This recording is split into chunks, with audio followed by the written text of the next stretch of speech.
அமிதாப் பச்சனுக்கு திருப்புமுனை தந்த தருணம்.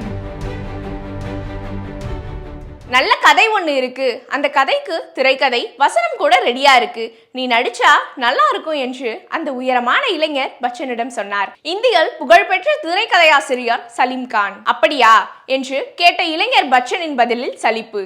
ஆமாம், கதையில் நடிக்க தர்மேந்திரா, திலீப் குமார், தேவ் ஆனந்திடம் கேட்டிருக்காங்க.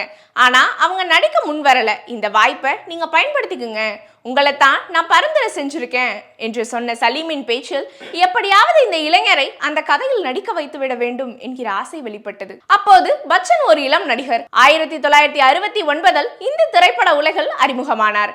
அவருக்கு சீராக திரைப்படங்கள் வெளியாகி கொண்டிருந்தன. ஆனால் என்ன செய்வது, படங்கள் எதிர்பார்த்த வரவேற்பை பெறவில்லை. அதனால் தன்னுடைய எதிர்கால வளர்ச்சி எப்படி இருக்கும் என்கிற கவலை பச்சனுக்கு. நடிப்பு தனக்கு சரிப்பட்டு வருமா என்ற யோசனை வேறு. இப்படியாக பச்சனின் மனம் ஊசலாடி கொண்டிருந்த போதுதான் சலீமின் பரிந்துரை வந்தது. சலீம் ஒன்றும் பச்சனை சும்மா பரிந்துரைக்கவில்லை. இருவரும் இணைந்து பல படங்களில் பணியாற்றி இருக்கிறார்கள். குறிப்பாக பாம்பே டு கோவா படத்தில் பச்சனின் நடிப்பு திறமையை கண்டுதான் இந்த வாய்ப்பு அவருக்கு சென்றால் நன்றாக இருக்கும் என்று நினைத்தார் சலீம். புதிய கதையின் நாயகன் ஒரு கோபக்கார இளம் போலீஸ், அது பச்சனுக்கு நன்றாக பொருந்தும் என்று நினைத்தார். ஆனால் பச்சனோ திரையுலகம் தனக்கு சரிப்பட்டு வருமா என்று நினைக்கும் அளவுக்கு விரக்தியில் இருந்தார். தொடர்ச்சியாக 11 படங்கள் சரியாக போகவில்லை என்பதால் ஏற்பட்ட மன உளைச்சல் அது. ஒரு பக்கம் பச்சன் திரையுலகை விட்டு போய்விடலாம் என்று எண்ணிக்கொண்டிருக்க, அவரை எப்படியும் கதைக்குள் இழுத்து வந்துவிட வேண்டும் என்று சலீம் முயன்று கொண்டிருந்தார். ஆனால் இன்னொரு பக்கம் இந்த கதையில் பச்சனை நடிக்க வைக்கணுமா என்று படத்தின் இயக்குனர் பிரகாஷ் மெஹ்ராவுக்கு தயக்கம். என்ன சொல்றீங்க சலீம், பச்சனை எப்படி நடிக்க வைக்கிறது? அவர் படத்தோட பாக்ஸ் ஆபீஸ் வசூல் பற்றி தெரியும்ல, தெரிஞ்சுமா பச்சனை பரிந்துரைக்கிறீங்க என்று அங்கலாய்த்தார் பிரகாஷ் மெஹ்ரா.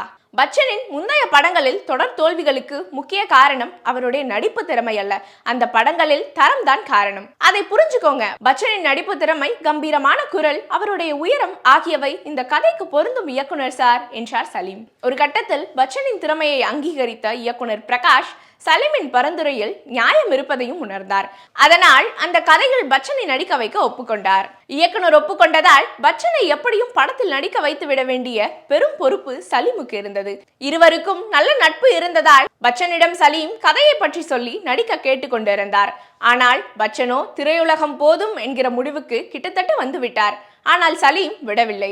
நீங்க ஆளுமையான நடிகர் பச்சன், தோல்வியடைந்த படங்கள் மோசமான கதைகளை கொண்டவை, அவற்றின் தோல்விக்கு நீங்கள் ஏன் பழி ஏற்க வேண்டும்? இந்த படத்தில் நடியுங்கள் என்று பச்சனிடம் சலீம் வற்புறுத்தினார்.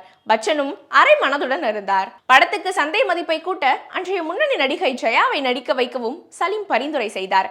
பிறகு ஒரு வழியாக ஒப்புக்கொண்டு அந்த படத்தில் ஆக்ரோஷம் மிக்க போலீஸ் கதாபாத்திரத்தில் பச்சன் நடித்தார். அந்த கதாபாத்திரத்தில் பச்சன் நடித்த விதம் இந்தி திரையுலகில் மிகப்பெரிய வரவேற்பை பெற்றது. முற்றுப்புள்ளி வைக்க நினைத்த அவருடைய திரையுலக பயணத்துக்கு கமா போட வைத்தது.